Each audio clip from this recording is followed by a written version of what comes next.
All right, good afternoon and welcome.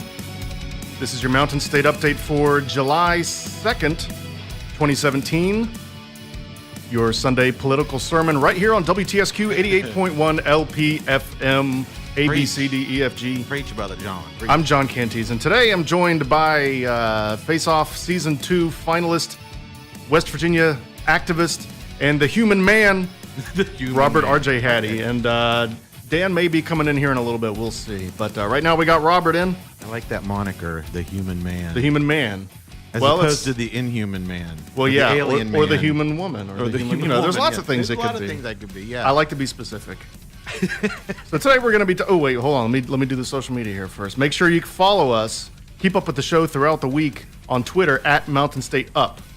And you can subscribe to the YouTube channel for the show and catch up on old episodes. And you also find some other stuff, whatever I feel like throwing up on there. If Bernie Sanders comes to town, he came in. And that was cool. And I recorded that professionally and threw that up there. And so there's stuff to do. We got stuff going on out there.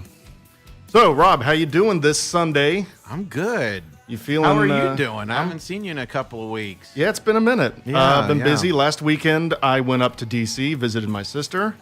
She's Nice. up there in D.C. Wow, D.C. is a stressful place to be. And, wonder why. I went to New York not that long ago. I was less stressed. Politics aside, you mean it's stressful even Just the mood of the city. Like, I liked it. I enjoyed my time up there. Very fast-paced city. I was in the middle of Times Square. I felt less stressed than when I was in a coffee shop in D.C. That's pretty bad. But I don't know. Everybody's on edge in D.C. They don't know what's going to get tweeted next. Well, I'm not up. I don't. Yeah, really.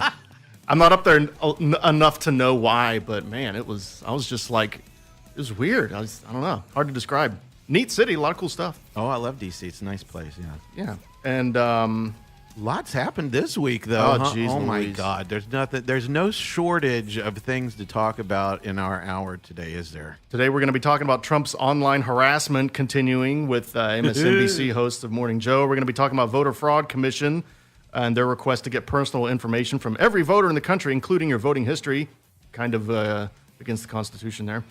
Political leaders in West Virginia and Kentucky will be joining a coalition of states threatening to sue California over a program the state is pushing that would drop investments in coal and the Republican-controlled federal government's ongoing assault on the Affordable Care Act. We got lots to talk about. Okay, so let's start with the orange elephant in the room here. Oh my God! So Trump, he's going at the MSNBC hosts Morning Joe. Yeah. And Mika Brzezinski. Yeah. Now this is not new. They were kind of friends for a while. Yeah. And now not so much. I think he has a history of frenemies, doesn't he? This guy. He has a history of like palling around with people and then utterly backstabbing them and destroying them in the end, doesn't he? He does this. This is nothing that this is not a opinion. This is definitely a pattern here with this guy. We've seen it, and I look at how chummy he used to be with Bill and Hillary, and then of course now we know how he feels about Hillary. But right. Well, I don't know. Who knows how he really feels about anybody? He's such an opportunist. I don't even know. There's somebody that you would have a hard time saying is a human man. I don't even know what he is. He's technically human. I will give him is that. He? I'll give is him that he? half of it. I think so. I think he's a man. I don't think that he's human. I don't know. He's inhuman to me. I think at this point, So he's reptilian. He might be a reptile. Yes. He's. Oh God, here we go. We're getting into Alex Jones territory. We were just talking about Alex Jones. We're just talking about the kook Alex Jones. Yeah. Robert thinks Jimmy Dore is Alex Jones equivalent. I think. Well, you only showed me one episode of his stuff. I don't know. I just feel like I think that when you get into that, delegitimizing the press, it's a very bad area to get into. You're crossing a line that's kind of scary, Well, when the press is wrong, I agree. They should be corrected and criticized and held to task as much as anybody else. And he didn't say that they were turning the frogs gay like Alex Jones. So that's kind of a weird equivalence. So Dan Hyman just walked in. Let me turn up your mic here. Hello. Dan Hyman, the public news correspondent, the man, the myth, the legend, the former prisoner. Former prisoner here with my dogs. So what were you talking about? The press was Oh, wrong yeah. about We were. this guy was skewering the. Well, we were talking about. It's not a story of the show. Tweets. We were talking about the tweets, and then we got sidetracked into the. Oh gosh! So what we're talking about is Donald Trump is going after Joe Scarborough and Mika Brzezinski. Right. And since this is a weird moment, because normally I do the Trump tweet of the week at the end of the show because it's a funny way to just kind of wrap things up. But since the tweet of the week has to be this one, and it's also the top story, we have to do the Trump tweet of the week at the beginning of the show. So we have to go ahead. Let's go ahead and go into that. And it's a double tweet this time. I wish I had the double Jeopardy noise to play, but I don't have that. Yeah, but it's so it's a double tweet because he tweets twice when he can't get all of his knowledge into one. Yeah. Oh, yeah. So let's go to the Trump tweet of the week, aka the Tiny Fingered Bully Report. I heard poorly rated at Morning Joe speaks badly of me. Don't watch anymore. Then how come low IQ crazy Mika along with Psycho Joe came ... That's the end of the first tweet. Second tweet. Mar-a-Lago 3 nights in a row around New Year's Eve and insisted on joining me. She was bleeding badly from a facelift. I said no. What is his fascination with women and their blood flow? This is the question that a lot of people. I'm seriously. Why is he? No, why is he it's a constantly demeaning women and bleeding for some reason? Apparently, that is a weird trend, isn't it? Women's biological functionings are disrupted. Bodily fluids bother him apparently. Bother him. Yeah. Only women's, though. But only women's. Yeah. Well, I don't know. There's that whole thing that happened in Russia with that tape that we don't know about. Bodily fluids. Bodily fluids over there, but yeah. But I mean, that would kind of actually kind of PP fit. tape, yeah. If he's a little bit psycho about it, then that would. Well, he's a little bit psycho about a lot of things, I think. Yeah, but I think this is, if this is his, as they say, idée fixe. The best thing. First of all, have you heard Mark Hamill read his tweets as the Joker? No. You need to listen to Mark Hamill reading his tweets as the Joker because I'm not kidding you. Every time they come up, it is like comedy gold. I wish I need. We got to listen to that Follow later. Mark on Twitter, Mark Hamill on Twitter, and you'll see him all. Why am I not already following him on Twitter? You should be. He's like a prince among men. The Washington Post had a DC children's choir singing his tweets. Ooh, that's a good one. And Yeah. it was You know who I'd like to hear? because I'd like to hear. What's the guy that did the parrot's voice in Aladdin? Gilbert Godfrey. I'd like to hear Gilbert Godfrey read them. That'd be fun. That would be funny. Well, he's just Crazy Mika. Yeah. I Anyway, can almost do it. we got a bonus tweet. He came out here watched low-rated Morning Joe for the first time in a long time. Don't believe that. Fake news. He called me to stop the National Enquirer article. I said no. Bad show. Implying, of course, that he has control over the National Enquirer, so he just outed himself. That's probably where on he that. gets all of his news from. Anyway. Well, but he does have a friend. A close friend of his is the president of the National Enquirer. Gotta kill this But Russian I mean, music. I think that there is a. I mean, most of this is just sort of you smack your head and you wonder, how did we get here? As Stephen Colbert said, this is not a new low. This is America cruising along the bottom of the Marianas Trench. Yeah. Giant Well, squid looking down on it. That's a good point because there's a lot of people that a lot of these Republican senators are coming out and saying this is not the Trump I knew 2 years ago. Really? It seems like the Trump I knew 2 years ago. Yeah. When It seems exactly like this is the the Trump. Trump I This is knew the 2 Trump years we've known ago. since the 80s. Well, the best part is you got Sarah Huckabee Sanders up there defending That poor defending woman. him. Like, poor who woman. is she? I mean, why does she she's- think? I mean, she's what is Mike her? Huckabee's daughter? And that's there you go. That explains it all right there. That explains does. a lot. Yeah. But I mean, I didn't realize that. I don't particularly like her, but I don't feel I kind of sympathize with her because this is Yeah. not. Oh, not me. I don't know how you defend. I don't this. like her. But my broader point is this. A lot of people on the left, maybe our audience, there's a debate on the left.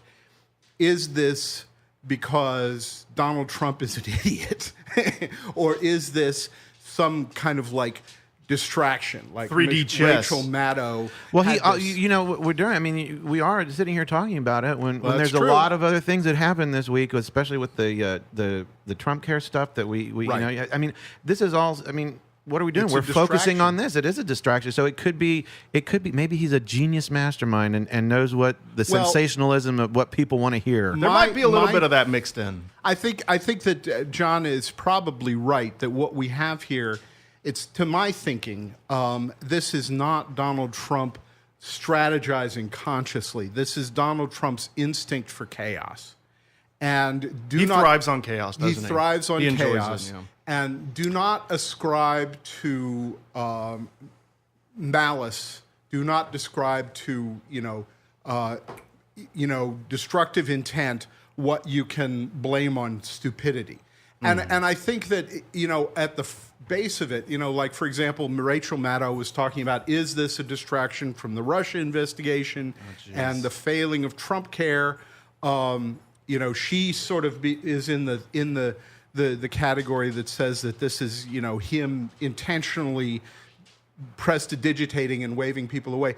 The thing is that I tend to believe that he's not doing it consciously, and part of what that supports that is, at the same time as Rachel Maddow is talking about, this is a distraction from Trumpcare, this is a distraction from Russia, you have a bunch of Republican members of Congress and operatives saying, don't do this, this is distracting from your agenda. You should be out there talking about, immigration. But he can't. He can't. Yeah. He can't break free of it. He's just he's mental. He may be distracting himself. Have we thought about that? Because he knows. The investigation's not going away, no matter what he tweets. Right.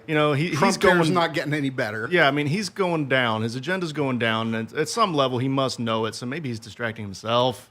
I don't know. He's a sad man. Well, what was that? But they, this week, that was a baby. There's a baby in arms. Oh, okay. Outside in the Fair enough. outer office. But there there were two things that the Republican House passed this week that I think are interesting, and the Republicans would rather talk about them, especially sort of the hard right, the nativist, xenophobic, dare I say, racist right, would rather talk about this stuff. Not that the right is racist, but that the racists within the right. Within the right. Gotcha. The alt-right and the hardcore, the Steve Kings and the, Joe Walshes. Breitbart readers, and those people.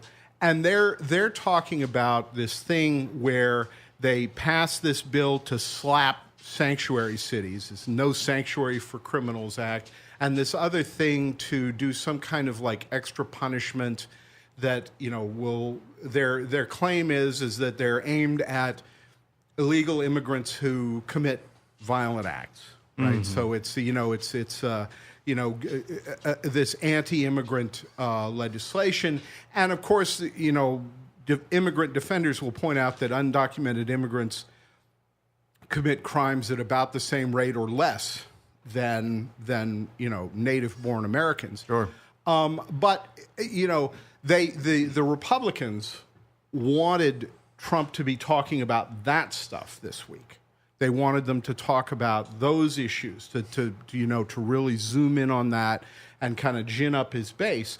But instead, he got sidetracked into this whole Mika Brzezinski kerfluffle, and couldn't help himself. So I'm of the opinion that he doesn't do this intentionally. I'm starting to wonder why he even ran for president in the first place. It's obvious he has a very thin skin and cannot take what he even a small portion of what he dished out to Obama himself. Right. He was the leader and the spearhead of that birther movement. Right. So if he can't, so it's okay for him to do it to other people, yet when someone does it to him in return, it's all of a sudden inexcusable. I'd like to know why Twitter has not banned him yet, because anyone else, if it was you or me on Twitter talking to people the way he does, that he would have been banned by now. So we have to start, and this is what I've been trying to get across on Twitter. Well, what I've been trying to get across on Twitter is that we have to start reporting his comments,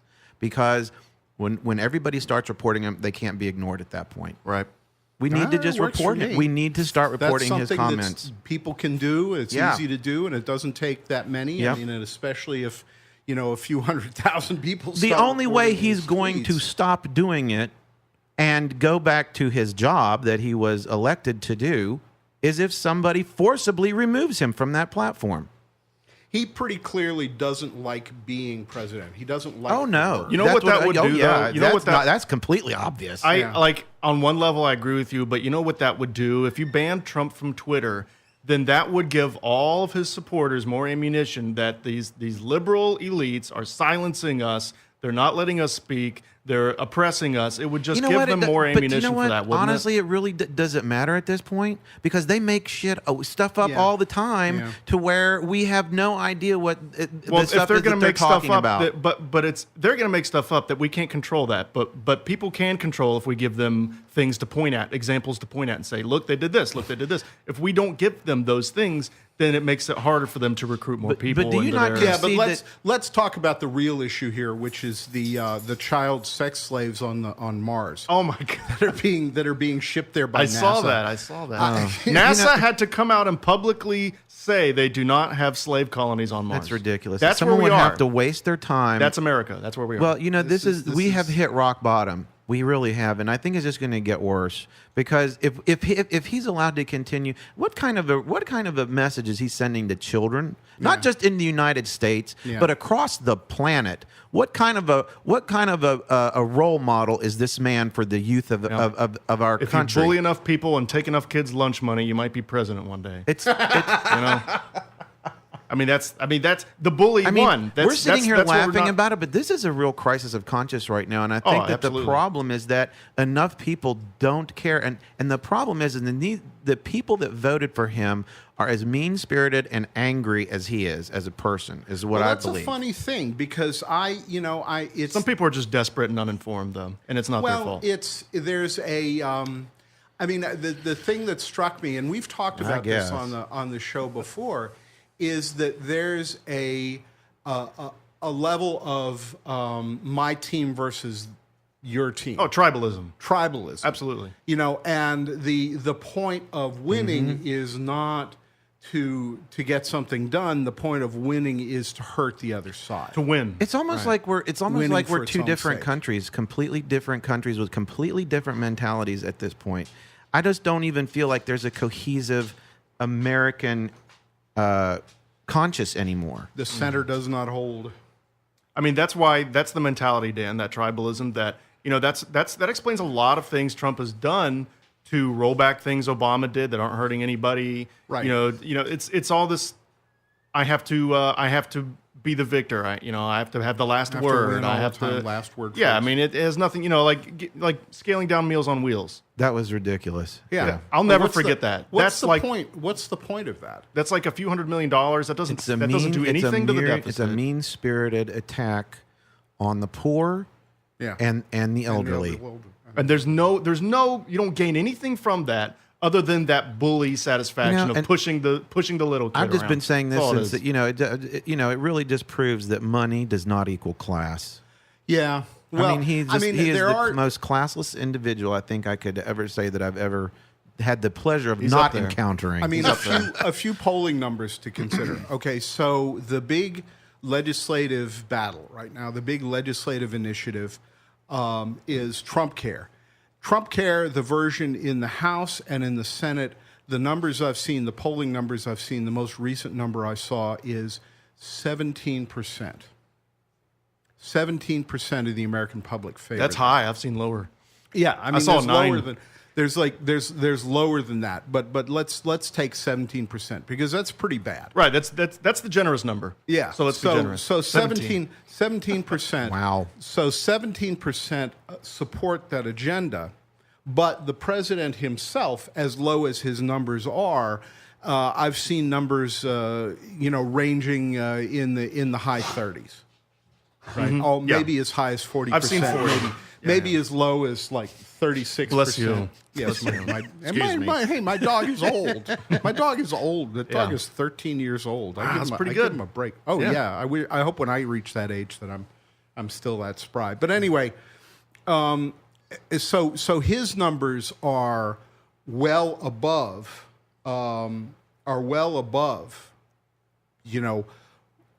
where his initiatives are, right? Oh, And yeah, I see what you're saying. and so he's got about 3 times the number, maybe slightly less than 3 times the number that Trumpcare does, and you have to wonder why that is. Obama Some had of the it opposite is- problem. Yeah, is kinda he interesting. was more popular than his initiatives, but the thing that says to me is that there's a certain part of the electorate, the hardcore Trump types who, you know, once they vote him in, once they see him as president, they're going to support him no matter what. And they're doing that because that's their He's team. the team leader. He's the team the captain. team. You have to support your team. That's a mob mentality. It is. What It's that is. tribalism, It's crazy. It's just crazy. Red team versus that you blue team is all cannot, matters. you can't divert yourself from your cognitive dissonance anymore than to look at this is what an intelligent, educated society does. You look at information as it changes, weigh both sides, and make informed decisions. Yeah. That's what intelligent populace does. Well, that's what democracy is supposed to be. Right. That's why we have. Did you hear how they were talking about? Well, we don't like how the archaic government is set up. It might be something that we have to look at in the future. Right. Do you remember that quote from last week? I don't remember. There was there's been a few of Yeah. those where if they can't win on the rules, Yeah. they have to change the Yeah. rules. Well, that's Republicans in a nutshell. I mean, they when they can't win, they change The founding what the fathers definition of created winning the is. Senate and the House for Oh, those right, reasons, yeah. just for those reasons, right? Well, another thing off the top of the head, and you give this as much, emphasis as you give a tweet about Mika Brzezinski's bodily functions, but is he said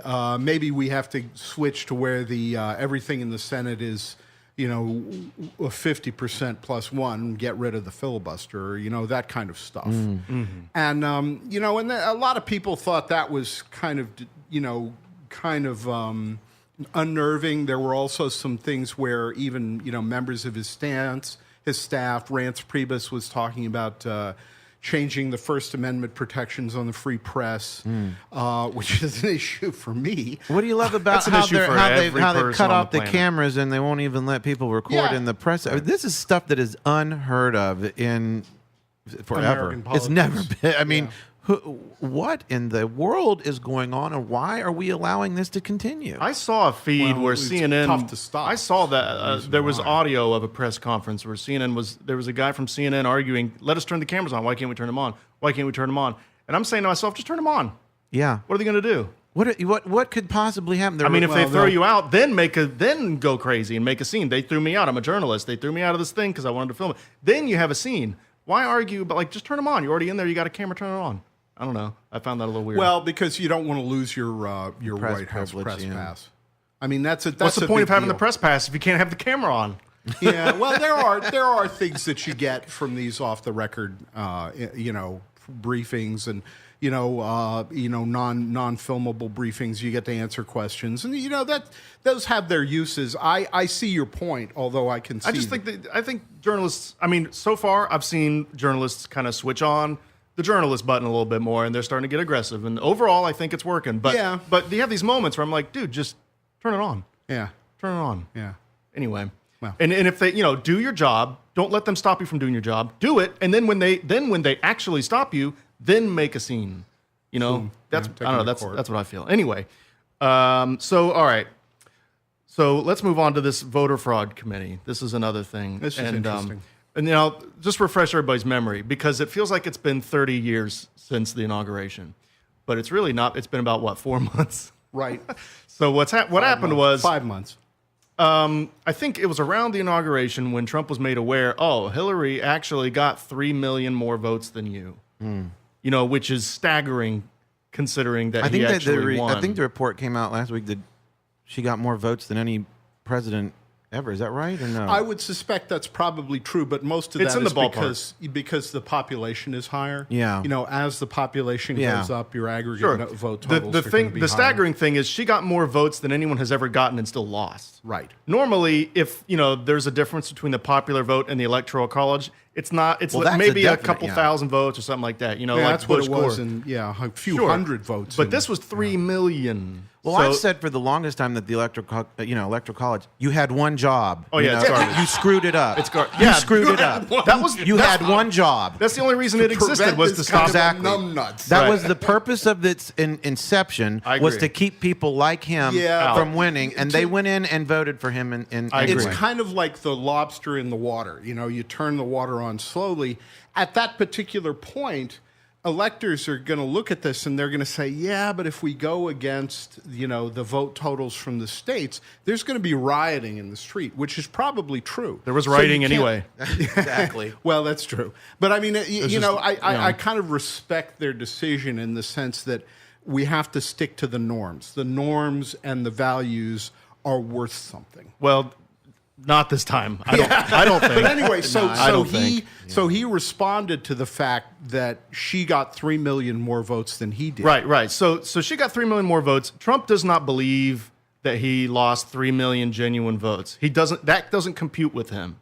So This week. as a result of that not computing with him, he put together this committee to investigate voter fraud. There must have been 3 million illegal dead people voting in 3 states at the same time. right. There must have been all Illegals. this stuff happening. Illegal immigrants voting, people voting in 3 states, dead people coming up and voting. Like there must have been all these things happening. He could not have lost the popular vote by that much. It's just couldn't have happened. So now he's investigating this. So now that's been churning in the background while all this other crap's been going on. Right. So now what's happening, what's finally blossomed out of this, is that the committee is asking all the states He to created send a us. and they're approaching the states. And there are asking several for their- states that are denying it too. Yeah, well, that's the That interesting a lot of Trump part. states are denying it. That's the And interesting point. Good for them, because Speaking what of this norms. Let's just go over what this asks for. This is asking for data straight from voter rolls, including full names of registered voters, dates of birth, party registration, last 4 digits of their social security numbers, Right. and voting history. And what exactly would that prove to him?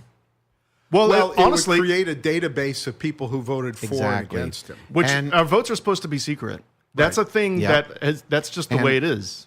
And that's a good thing, because then it helps prevent the federal government from targeting individuals for their political beliefs And that's exactly messing with their lives and harassing them and doing things that Trump would do. I think that So- okay. So let's back up for a second and take. But that's a look where I at think this. it's going. I don't think that it's my Right. I don't think that the purpose of this is what he says the no, purpose of it is. no, I don't think so. What do you think it is? But I think Oh, I think it's quite obvious what it is. He's trying to manipulate the vote in the future. Exactly Yeah. what it is. That's Yeah. exactly what it is. Is that what you think too, Dan? Because there's Well, I no way do- he's going to win 2020 if he doesn't. I think there's a few more wrinkles to this. I think what happened was, chaos president Donald Trump, the 3-year-old with the tiny thumbs on his Android, sent out this a tweet. small phone.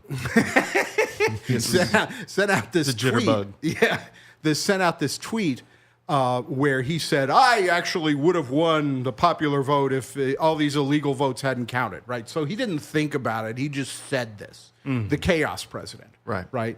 So then what happened is everybody, as they should, treated this as something that the president of the United States was saying as, unprecedented, and it was.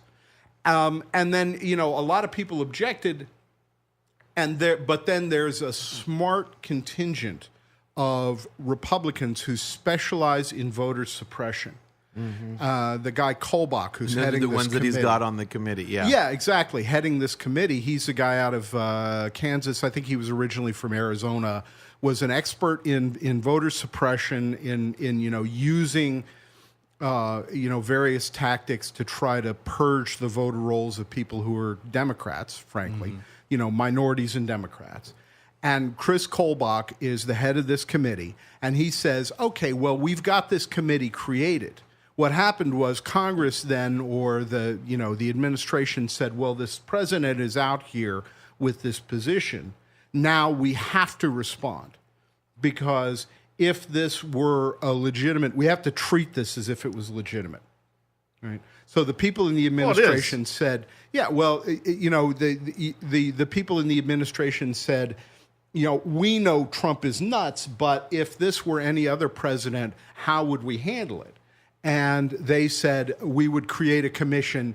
And then there were probably people in the administration, I don't know, maybe in the administration, but certainly in Congress, who said we can create this commission, and then this commission can go away and do nothing, like commissions often do. Mm-hmm. Right? They create a report, and then the report sits on the shelf somewhere. So that would have been a way of sidelining this entire issue without causing trouble. But then there were this faction, the Chris Kolbach faction, who latched onto this and said, now we have an opportunity to do what we've always wanted, which is to create a database of people who don't like us and keep them away from the polls, right? So that's what this committee started to do. Now, and let's not act like that's never been tried before. Remember, in 2000, we had people thrown off the rolls for no reason in Florida. Yeah. I mean, this is not something that happened back in the 70s. Nobody is denying, this happens now. Nobody is denying that voting discrepancies happen, but they don't happen on the level that he's claiming that they happen. I mean, and that needs to be clarified, and I don't think people understand that. I mean, I think. Well, I don't think his base understands that. I think his base will probably ignore that reality conveniently. Well, they ignore most of the reality checks very conveniently. If there were millions of people voting artificially, it would have shown up at the polling places. It would have shown up in the local elections. We, in this country, we have this system by which states all individually run the elections. This has some disadvantages. It has some advantages. The advantages being that it's not centralized. So if you take over the central controls, the central pulleys and levers of power, you don't get to manipulate that. You have to go through the states. So this is a case where the long-established norms, where the secretaries of state in states like West Virginia, even Republican secretaries of state, like Warner, who is a newly elected Republican, he's fairly partisan Republican Secretary of State, he looks at this and he says, this is too far. I can't do this. Right? So he is one of these Trump state Republican Secretaries of State who's pushing back. You have a lot of states who are saying we are not going to cooperate with this because it sounds bad. It just opens the doorway for all kinds of bad stuff. One good point one thing I also want to make, and I know we're talking about the cognitive dissonance in Republicans, and we shouldn't be surprised that it's here too. But isn't this big government? Oh, sure. Isn't this big? Isn't this big brother like messing with you and growing in size and taking information that they should? Like when they got so mad at Obamacare, the Affordable Care Act, for growing the size of government. And aren't they the ones that hate big government? Yeah, exactly. That's what I'm saying. Yeah. Like isn't this like the peak of that type of thing they were supposed to be worried about? This is the prime. Definitely overreach. It's okay when Trump grows the size of government and peaks into your life, but when Obama, President Blackenstein does it, then we have a problem. I'm going to have to remember that. President Blackenstein. That's terrible. Well, that's what it is. That's the exploitative That's how they look at him. Movies in the 70s was like Blackula, yeah. Blackula. Well, that's what the real problem was. No, I agree. It's but you're right. I mean, this is the kind of thing that, if a Democrat did this, or if anybody other than Donald Trump and the hard right did this, the NRA would be out carrying assault rifles in the streets over this. Oh yeah. I mean, this is what these protections against. This is they have to resort to this stuff though to win elections because they're in the minority. Yeah, but it kind of creeps up on you because you have this it's really started. Some of these techniques really started in the 50s. In the segregationist South. And it's not an accident that Arizona was one of the states that was initially targeted for voter problems under the Voting Rights Act.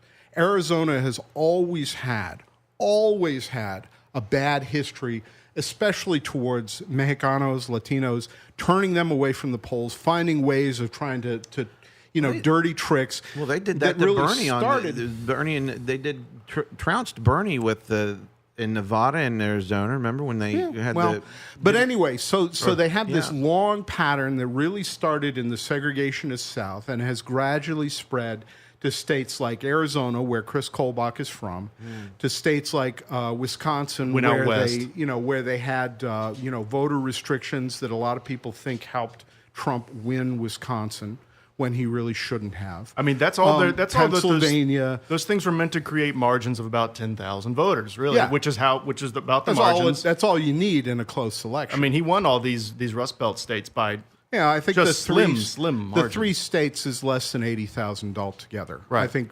Wisconsin, Michigan, and Pennsylvania altogether, his margin was less than 80,000 votes between the three states. And I love whenever I bring up. Oh, sorry. Go ahead. What was your point? But the point is that this stuff started. It was developed and went through trial runs and perfected in the segregationist South. You know, people like Jesse Helms in North Carolina use these tricks to keep the black vote suppressed. And gradually, they've infected the National Republican Party, and they've spread to the rest of the country. And now they're rising up to the national level because they have somebody who's willing to do this. You wouldn't, you know, you had Richard Nixon who would pursue a Southern strategy in 1972, but he would not have tried this. I think he probably would have if he thought he would get away with it, but he didn't think he could get away with it. You know, so, but now you have somebody who, you know, all bets are off. All the side railings are removed. This is, you know, anything goes, right? So this is Crazy people are running the asylum now. So this is this is exactly the kind of thing that federalism, in this case over control of elections, where the actual control of the elections is decentralized. You know, it's done in state and local. It's got, you know, thousands and thousands and thousands of precincts. Individual precincts are involved. You know, that all this stuff is established to protect against. Well, by what legal authority does this commission have to demand those records is what I'd like to know. Do they, is it just a presidential declaration I that think they... I don't think that... I mean, it's not like this a is subpoena. unprecedented That's that a good anybody would question. even... Where is the legal the precedence precedent? for Yeah, I don't this? know. That's a good question. Why is this not being already... I mean, we're fighting it just by saying, you know, no, we're not doing that. Right. But if this push comes to shove, Right. where is the legal... authority to do this? How come this hasn't been taken to court? That's a good question. I do know that the Trump administration has, and the Republicans Well, it's in quite the new House. too, so maybe they haven't had a chance to get it to court. Yeah, yet, too. well, I'm guaranteeing you that as this goes forward, it will end up in court because I know these people, and they're, you know, the secretaries of state are not going to stand by and let this happen. Certainly not the Democratic. Well, and here's the thing: it secretaries goes of state. to. I mean, it's gonna if it ends up in the Supreme Court. Who knows? We got Republicans, Yeah, and they have a Republican but, majority you know, now. somebody like who's the new guy, Gorsuch. Gorsuch, yeah. He's. I put him in the class with the sort of smart mainstream. I mean, he's a pretty of a conservative Roberts He's a guy. pretty, maybe a pretty much a Roberts. party line Roberts voter, though. He is a- stays with his conservative from Yeah, his votes. But Roberts is not going to throw away this sort of norm of democracy willy nilly. He's not a partisan guy.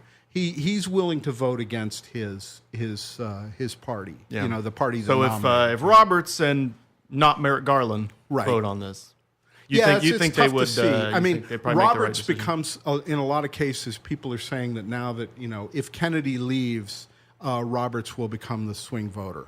You know, but right now, Kennedy, Roberts, Ruth Bader Ginsburg, and I hope the Ruth Bader Democrats. Ginsburg is taking her vitamins and like drinking lots of water and stuff. You know, because she's Tough old lady. I mean, she's little just hang wizened on a little bit Jew. longer. Just hang on a little bit longer. But anyway, so I mean, this is going to end up in court. I do know that the House and I think the White House moved to defund. There's like a commission that is supposed to protect the vote that was established after the 2000 election, and it's supposed to do things like check, you know, voting machines and make sure that they're, you know, that they're not hackable, and that you know, that making sure that everybody's following the law and yada yada yada. Protection of the voting commission. I forget what it was called, but they, you know, that was part of something that Congress passed to protect the vote after 2000. And they defunded that. They took away all of its money. So When did that I'm happen? not sure. This was just recently. Okay, I haven't seen that. Yeah, this is a new one, and this is bothersome. And I mean, there's a number of things that are happening that are. It's you like know, individual things that if you look at them individually, it's like, oh, that's kind of unfortunate. But if you look at them all together, you do start to see a picture, don't you?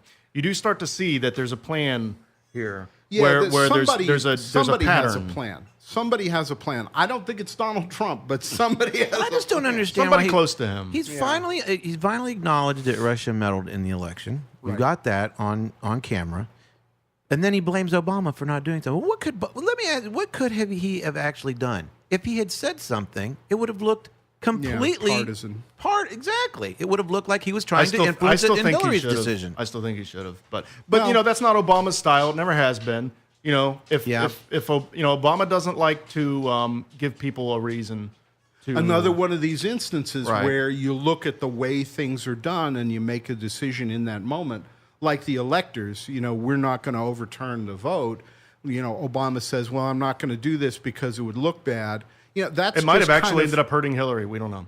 Yeah, just we don't know. because it would have caused, like you all said. I mean, it would have just Well, riled I up think- the righty that much more. I think I'm not sure what he could have done that would have been effective. But if he had done something, in retrospect, it probably looks like he probably should have. Well, and it's not And maybe like he did do didn't. stuff that we don't know about. Exactly. You I mean, know. he kicked all those people out. The people that had connections and stuff to the spy Right. networks and things. He did kick all those people out, and it's not like we didn't know that this was happening either. They were discussing it during the campaign. Hillary brought it up in the debates. Yeah. I mean, it was out there. Yeah. People knew. I mean, Obama may have he just looked at it and seen more of a the gain loss ratio might not have been good enough. Well, I think the Doing thing of it. it is, too, is that when a president comes out and says something, and this is what I find so disturbing about Donald Trump, when a president gets on national television or tweets, now, you expect something that comes out of the president's mouth to be almost like equivalency of the word of God. You know what I Right. mean? I Right. mean, that is the president of the United States of America telling you that, hey, guys, this is happening.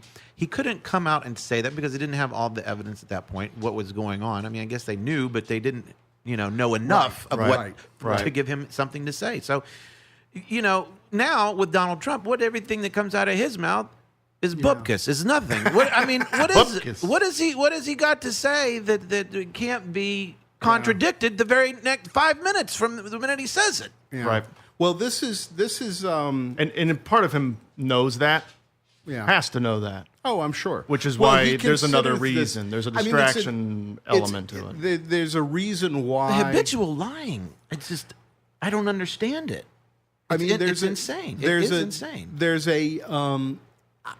I see his thinking as being sort of heavily influenced by his time in New York and his time in the tabloids and his time in reality television. Yeah. Because there's a reason why he got so upset about Mika Brzezinski's bodily fluids, right? As opposed to, let's say, tweeting about Russian hacking of the elections. Now, Rachel Maddow said a couple of interesting things about this. She said, and I'm not sure if I buy this completely because I don't think he thinks this deeply, but she said he doesn't care about the traditions and the norms and the dignity of the office. Oh, obviously. So if you think of that as a bank account, he is willing to spend that to, her theory is to distract people. But for whatever reason, he is willing to risk the dignity of the office with no care for the future. Now, an ordinary president, an ordinary Republican or Democrat would look at that as saying, this is beneath the dignity of the president of the United States. And that's what a lot of Republicans said, stop it. There were senators who were tweeting, stop this. This is Right. beneath the dignity of the United States. How old is he? He's 71 now. Happy birthday. 71, and he's acting like a 20-year-old with a social media account, and he has to be the center of everybody's attention. That's the mentality I would that I say think. not even 20. I don't Yeah. even. Yeah, He's I mean, acting like a 13. like a teenager, like Just- a preteen girl that has everybody. Like he just looking, got AIM and he's just he's figuring it looking out. through to see who how many likes he got. Right. I mean, he is obsessed with Right. being liked. That very narrow definition of being liked. I mean, I'm sure he doesn't care what the people in Indonesia think of him.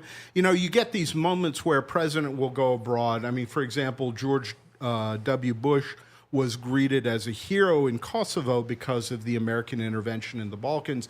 You have, Obama, the crowds that he got in Africa, for example, he went to visit Ghana, and they were afraid of people being hurt because there were, 750,000 people in this one plaza, right, who were there to greet him. Yeah, that doesn't appeal to, the notion of being in the textbooks on the walls of elementary schools. They named elementary schools. He should after be in Barack elementary Obama. school.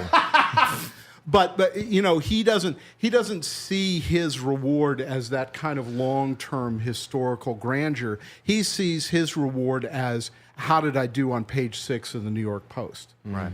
You know, how did I do in the celebrity talk shows of Inside Hollywood or whatever, which you is a world you know more about than I do, but I think you treat it as something as having. You treat it. You have to take it with a grain of salt. Yeah, you have to take it with a grain of salt. Exactly. That's my point. Is he doesn't. It's like like I'm saying.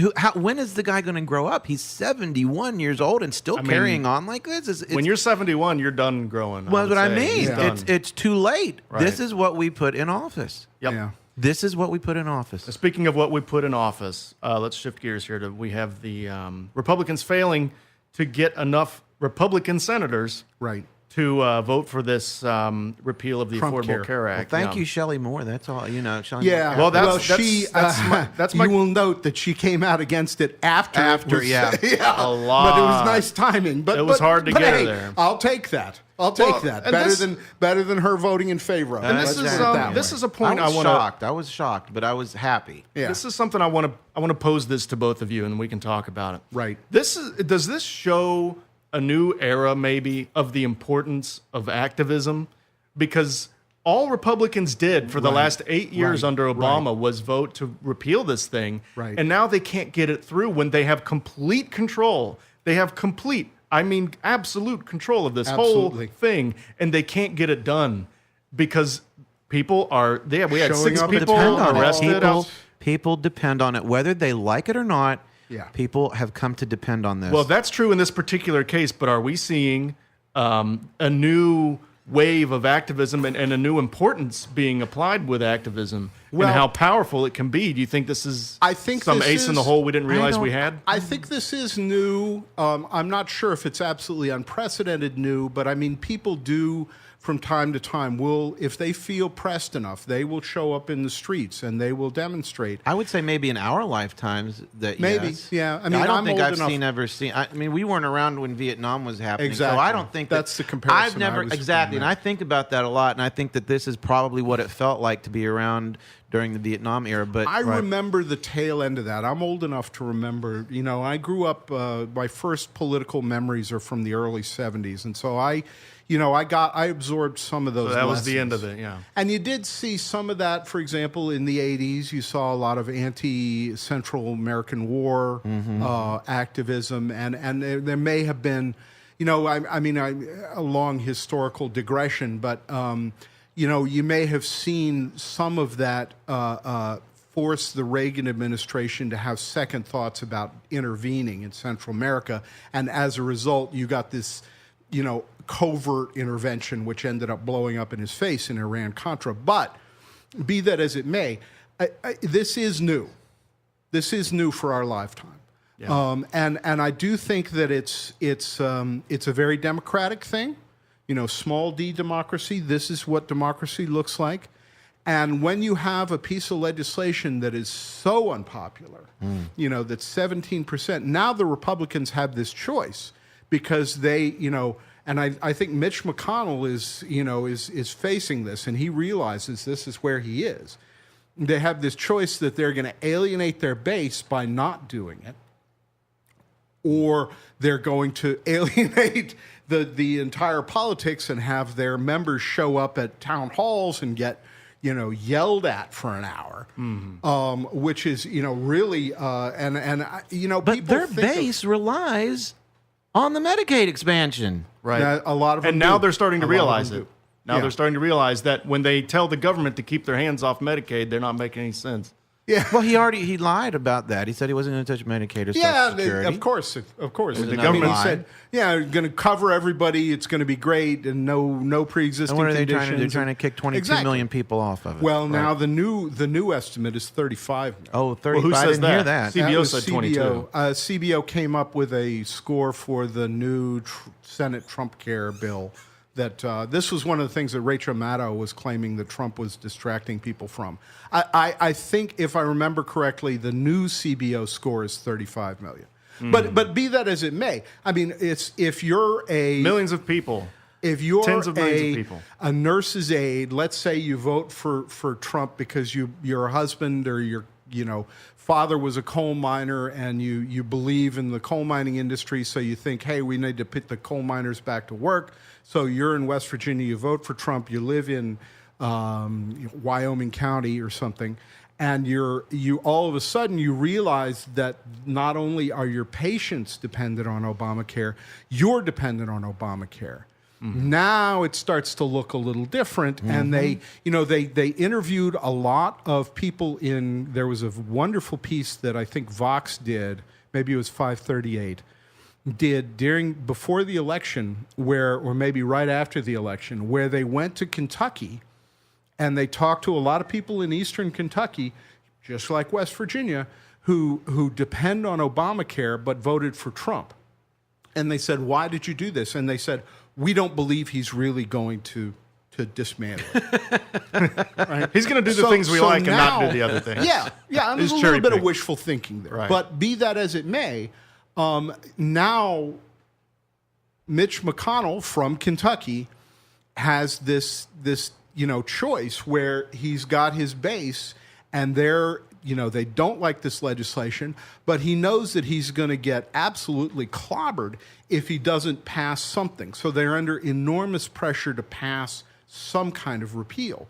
So they're really on the horns of a dilemma there. Oh, it's totally self-imposed. Oh, yeah. This is totally like they put themselves in this box where now they have to either lose politically by not passing anything or lose politically by passing something. Right. I mean, they totally could screwed have themselves. he could have gone to Chuck Schumer, and Chuck Schumer said, "Okay, here are the what we'll negotiate." Yeah, this crap about them the Democrats not wanting to work with them. I've had enough of hearing about that. That's ridiculous. I've seen numerous interviews with Democrats that said, "You ostracized us from this. We asked you to be a part of it. Right. You put your amendments into the bill when we did it in 2008, right? And you have not given us the chance." So I'm sick of listening Bernie to Sanders this. wants to work with him. All they need to do is not kill poor people. Just don't do that, and then we'll work with you on everything else. The Republican agenda, not historically the party that stands on Christian values. Yeah. And what does it? The one of the highest Christian tenets is supposed to be to take care of the elderly and the poor, right, and the sick. And Widows, what are they wanting to do? Widows and orphans. You Google Poor the number people. of Please times don't that give me widows and orphans appear in the Bible. What you'll have is an endless string of. I know. I'm sitting up, my head's going to explode. It infuriates me. Call it whatever you want, but please do not say that this is a Christian value. It is not. But there are a lot of Republicans maybe who First are Testament saying that. Well, hellfire, throwing and people into the fire. Yeah, That part. Leviticus is a pretty Republican document. This is but the New Testament, revelation values. The New Testament, is a series of points where Jesus of Nazareth is saying, take care of the poor. Exactly. Deal justly with the stranger. Exactly. That's a big thing. Turn the other cheek. And